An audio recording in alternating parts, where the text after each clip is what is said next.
Have you ever found yourself cleaning out a closet right when you know there's something else important you should be doing? Maybe you're playing a video game, and that other thing needs to happen. You tell yourself, I'll start soon, but the weight of the task feels heavier every passing minute. Your mind drifts, suddenly hours have slipped by, leaving you feeling a bit guilty, maybe relieved even. Or you just start wondering, it's just me, I'm lazy. But what if there's more to this cycle than meets the eye?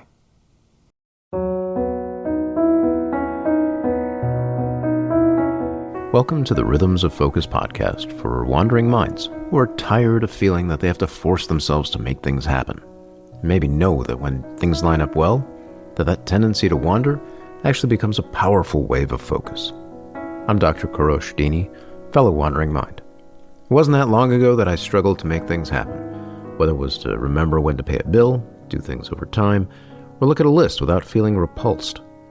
Fast forward through years of study and practice, I can now not only deal with the world, I can be creative, playful, and engage in the ways that make sense to me. I can be a doctor, musician, father, still play games in the evenings. I've created this podcast to share these ideas so you can do the same, hopefully with a lot less of the troubles I needed to go through to get here. Whether you have ADHD, deal with anxiety, or just suffer from a powerfully creative spirit, I invite you to join me in this weekly podcast to start finding your own way to a calmer, more intuitive space. Please note, I'm not functioning as your doctor, psychiatrist, psychoanalyst, therapist, or otherwise. This is here for education, if not entertainment, and I do hope you enjoy it.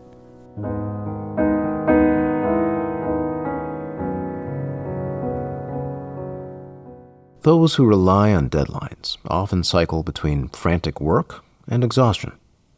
They find it impossible to move forward without a deadline hounding close behind. Meanwhile, in the collapse that often follows them, they can call themselves lazy, unable to find some footing forward. But what if avoidance is actually this attempt to recover from exhaustion, whether it's a period of forced flow or flailing scatter? At first glance, procrastination seems quite different from the relief that danger of deadlines can bring, as I described in episode 9, where you finally know what to focus on. But it's really the other side of the same coin. Exhaustion overwhelms the mind's ability to continually find and fight danger, and so it runs, engaging in this type of flight to survive. It's a bit like turning our head away. If I can't see it, it doesn't exist. Now, why would we ever do that? The unconscious mind is powerful, particularly when we are frightened or depleted. Maybe we lie on the couch, barely able to follow a thought. Maybe we sleep through an important class or meeting. Maybe we find deep focus elsewhere, cleaning the closet to some near spiritually immaculate level, or finding new achievements on that game, while some deadline steadily sneaks across the calendar. As thoughts fly by, readily missed by this wandering mind, it can be hard to even know that we're procrastinating at all. In the moments we do realize it, our pain and exhaustion still present, maybe now flaring with shame, we might hope even more to find some way to soothe ourselves. So we say, I'll rest for a bit. I'll do it later. Unfortunately, while the phrase, I'll do it later, feels like a kindness, it rarely is. That unfulfilled task easily becomes another stick to beat ourselves with. Still, it's hard to know of any alternative, as doing it now hardly seems possible. When the alarm sounds and the danger of some new deadline returns to push us through our exhaustion, we once again engage fight, using the anxiety as fuel and stimulation until we collapse again on the couch. Throughout the whole process, our ability to decide is injured again and again. Getting ourselves to do anything that feels important or meaningful can seem impossible. Those feelings of, I don't wanna, kick in not only against others, but within ourselves as well. There are several definitions of procrastination that I appreciate. Dr. Joel Anderson, our guest from episode 11, describes it as culpably unwarranted delay, using the negative emotion itself as a measure, as hidden in that word, culpable. Dr. Neil Fiore calls it a mechanism for coping with the anxiety associated with starting or completing any task or decision. Dr. Tim Pitchell describes it as a mechanism for managing mood or mood repair. Merlin Mann puts it simply, doing something and thinking you should be doing something else. My wife once said, "It's not procrastinating, it's marinating." I do wonder about the unconscious element in it all.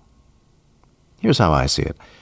Procrastination is an action or inaction related to avoiding an experience, primarily fueled by maybe anxiety or some other negative emotion. We think, I don't want to prove my inability. I don't want to be that person. I don't want to be seen that way. Some feeling comes to us that paralyzes us. Procrastination can be found insidiously in any part of our workflows. Any tool can be used against ourselves. We can avoid work by organizing, by adjusting a task system, even by clearing time to work. Instead, to return a sense of agency, that ability to decide and engage with clarity, non-reactively, we can pause and reflect on whatever the emotion is, anxiety or otherwise. In this way, acknowledgment becomes our main tool to counter procrastination. Philosopher Paul Tillich might say, we can begin converting the cloud of anxiety into an object, fear, that we can now bring into ourselves and better mount and muster courage against. In other words, a visit, and even better regular visits, become the practice of courage that helps us defeat at least this dragon. And so, as a takeaway, maybe the next time you notice yourself avoiding some task, some project, some whatever, take a moment to pause. Consider, what is this feeling that I have about this thing? Simply be with that feeling, anxiety, overwhelm, or anything beyond. Perhaps naming it if you'd like, or just feeling out its contours, can start to soften its hold and begin to restore that sense of agency. And for extra credit, if you can be there with that thing you're avoiding, as you would with any visit, as I described in episode 4, while you're there, you can decide, is this something I want to nudge forward or not?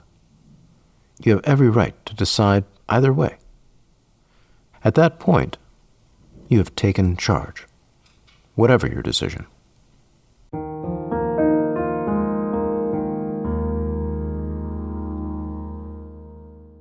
Today's musical piece is rather new in my repertoire. I've been building it out recently. I've been juggling a number of titles. Deadlines, as much as I tend to berate them, do have their use. And here I'm using the deadline of posting this here podcast episode to say, I think I better settle on a title. So, I've settled on one. This one's called 3 is More. I'd give you the other titles, but that usually just confuses matters. It's written in F minor. Not quite the saddest of scales, as Nigel Tufnell famously mused in This Is Spinal Tap.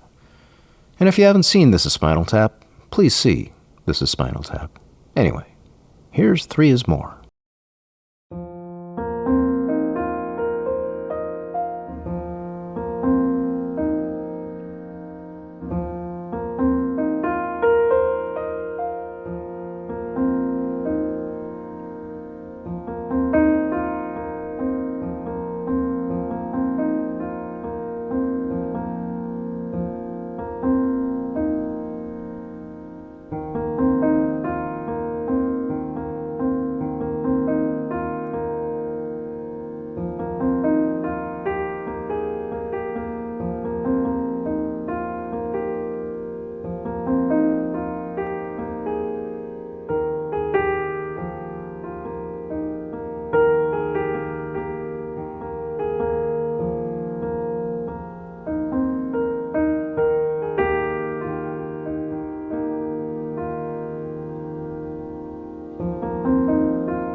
Before wrapping up here, I'd like to invite you to join my newsletter called The Weekly Wind Down, where I share more ideas about wandering minds and developing rhythms of focus. Head on over to rhythmsoffocus.com to sign up. It's free, and it's a great way to continue exploring these ideas between episodes.